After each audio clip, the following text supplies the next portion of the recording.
જય જોહાર, જય આદિવાસી, જય બાબતે દોસ્તો. ઘણા ટાઈમથી યુટ્યુબ, ઇન્સ્ટાગ્રામ કઈ ઉપર આપણો વિડીયા નહીં આવી રહ્યા, મતલબ એતરા વિડીયા યુટ્યુબ પર તે વિડીયોઝ નહીં આવી રહ્યા. તે દોસ્તો એનું કારણ છે તમારો ભાઈ પૂરો ટેન્શન, પૂરો ડિપ્રેશનમાં છે. અને એનું ખાસિયત એ છે કે તમારા ભાઈની ઇન્સ્ટાગ્રામ આઈડી સસ્પેન્ડ થઈ ગઈ છે યાર. 3 મહિના થઈ ગયા છે. મને એમ લાગ્યું કે આવી જાય, પણ હા, હજુ બી એક ચાન્સ છે આવી જાય એમ કે. તો ઇન્સ્ટાગ્રામ આઈડી આવી જાય એની વાત તમારો ભાઈ ફરતી તમને મનોરંજન કરાવે. અને હા, એક બીજી વાત કે હવે આપણા મજદૂર સંગઠન જે એમને લોકોને મતલબ સોતા ભાગે ભાગ આલે છે, ત્રીજા ભાગે ભાગ એમને નથી આપતા. તો સોતા ભાગે મતલબ નથી પોહાતું, ત્રીજા ભાગે પોહાય રે માણસને. કેમ કે યાર આપણે દૂરથી કમાવા જાય અને સોતા ભાગે કઈ નહીં વધે નહીં. અને એવા ઘણું બધું કે તઈ સોતા ભાગે મળતું જ નથી એમ, મતલબ કઈ વધે જ નહીં, હોની વાહે કઈ વધે જ નહીં. તો બસ એટલું કેવું છે મારું, જે સેટિયા છે એમને એટલું કેવું છે કે ભાઈ તમે તમારા કંઈક સમજીને ત્રીજા ભાગે હાલ દો યાર ભાગ. અને માણસો તમારી મતલબ તમારી ખેતીમાં જે જાન લગાડીને મહેનત કરે છે, જેટલી અમારી ખેતી છે પણ અમારી ખેતીમાં બી એટલી મહેનત નથી કરતા એટલી તમારી ખેતી મહેનત કરે છે યાર. અમારા લોકો મતલબ અમારી ખેતીમાં એટલી મહેનત મતલબ અહીં નહીં કરતા હોય, એટલી મહેનત અહીં આવીને તમારી ખેતીમાં કરતા હોય. એ હાના લીધે કે 2 પૈસા મળે એમ કરીને તે પછી સોતા ભાગે તે હવે પોહાય નહીં. તો બસ મારી એટલી નમ્ર વિનંતી છે કે બસ ત્રીજા ભાગે ભાગ આલવાનું ચાલુ કરો તો સારું કહેવાય. કેમ કે ફિર લોકો અમારા બી એમે ઘેર ખેતી છે, તો પછી ઘેર ખેતી કરીને અહીંના ઘેર ખેતી કરીને ઘેર બી કમાય છે. એટલી અહીં મહેનત કરે, એટલી અહીં મહેનત કરે તો અહીં પણ કમાય. એવું નથી કે અમારી પાસે જમીન નથી, તો એ અહીં પણ કમાય ને અહીં પણ એવું તો છે નથી. અને એક ભાઈનો મેં વિડીયો દેખેલો, તો તમારી જોડે ગામમાં મતલબ છે, ગામમાં જમીન છે, તો પછી અહીં શું કામ આવો છો કમાવા માટે, અહીં કેમ આવો છો? અરે ભાઈ એમાં એવું છે યાર કે એ ખેતીવાડીમાં કમાય એવું છે નથી. એ મતલબ કડિયા કામ પણ કરી શકે, બીજું બી કામ ઘણું મળે છે. તો ભાઈ ત્રીજા ભાગે ભાગ આલશો તો ભાગ અમારા ભાગ્યા રાખશે, જે અમારા સમાજના લોકો ભાગ રાખે છે. ત્રીજા ભાગે ભાગ આપશો તો રાખશે, બાકી ભાગ નહીં રાખવાનો. ફાઇનલ એનું કારણ એ છે કે એક દેખો ભાગ પછી માણસને હવે મતલબ પોહાય નહીં યાર. તમે સમજી શકો છો હવે મીઠું મરચ બધું તો મોંઘું છે યાર. તો પછી થોડુંક સમજીને તમારે કરી આપવું જોઈએ ત્રીજા ભાગે. હા, એમાં એમને તમારા હિસાબથી તમને પણ ખબર છે કે મતલબ હું ભાવ ચાલે છે હવે મીઠું મરચ જે બી લાવવાનું એનો ભાવ શું ચાલે છે. તો એમની જે ખર્ચી થોડો ઘણો ઉપાડ લીધો હોય, બીમાર પડે, એમાં એમના જે આખા વર્ષની મહેનત અડધી તો એમાં જતી રહે. તો પછી મતલબ છેલ્લે ચોથા ભાગમાં શું વધે? ત્રીજા ભાગમાં હોય તો 2 પૈસા વધે, તો 2 પૈસા એ બહાર કમાવા ગયેલા તો 2 પૈસા ઘરેથી મતલબ ઘરે લઈને આવે તો એમને સારું લાગે કે બહાર કમાવા ગયેલા પણ પૈસા થોડા ઘણા ઘરે લઈને આવ્યા. એવું તો છે નથી કે ખાલી ભાગ રાખીને પછી અમારા લોકો કમાય છે. ધંધો ઘણો બધો છે, ઘણો બધો ધંધો કરી શકે છે માણસ.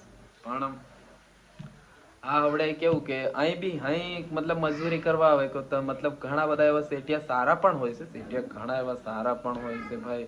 મેં એક સેટિયાનો વિડીયો તો મેં મતલબ દેખેલો કે જે કહેતેલો, હા તને ત્રીજા ભાગે તારે કઈ નહીં કરવાનું, કઈ નહીં આપવાનું, ત્રીજા ભાગે હું તમને ભાગ આપી દઈશ. મતલબ એવી રીતે બધા તમે લોકો સમજો કે સારી રીતે મતલબ બધા સમજો અને જાણો તો બહુ સારી વાત કહેવાય યાર. જરાક મતલબ વિચારીને કરી દેવાય તમારા માટે. કેમ કે તમે બી વિચારી શકો છો કે પૂરી મતલબ ઘણા બધા એવા લોકોને મતલબ ટાઈમ એટલો થઈ ગયો છે, કઈનાને 7 વર્ષ થઈ ગયા, કઈનાને 10 વર્ષ થઈ ગયા, કઈનાને 20 વર્ષ થઈ ગયા છે, તો પણ એક જ જગ્યા પર ભાગ રાખીને રહેશે. કયાક સારા સેટિયા હોય તો એની જોડે એની પાસેથી એટલા ઈમાનદાર છે અમારા સમાજના માણસ કે જે સારો સેટિયો હોય એના સેટિયા પાસે જ્યાં લગીન મતલબ 10 વર્ષ, 15 વર્ષ, 20 વર્ષ પણ રહી શકે તેની. અને હાલમાં પણ એવા રહ્યા છે અમારા જે માણસ, અને શેઠિયા બી એવા સારા છે જેને મતલબ 25 એકનું મેં સાંભળેલું 21 વર્ષ થઈ ગયા ભાગ રાખતા, જે અમારા સમાજનો માણસ હતો. 21 વર્ષ થઈ ગયા ભાગ રાખતા એ મતલબ એના લીધે જ રહ્યો હોય કે કેમ કે એને સારો લાગ્યો શેઠિયો, મતલબ પૈસા ટાઈમસર હાલ દેતો હોય ને ટાઈમસર બધું મળી જતું હોય એને, તો પછી એ માણસ ત્યાં ભાગ રાખે. એવું નહીં મળે. હવે ઘણા બીજા બી કાંડ થાય છે, જે પૈસા નથી આપતા.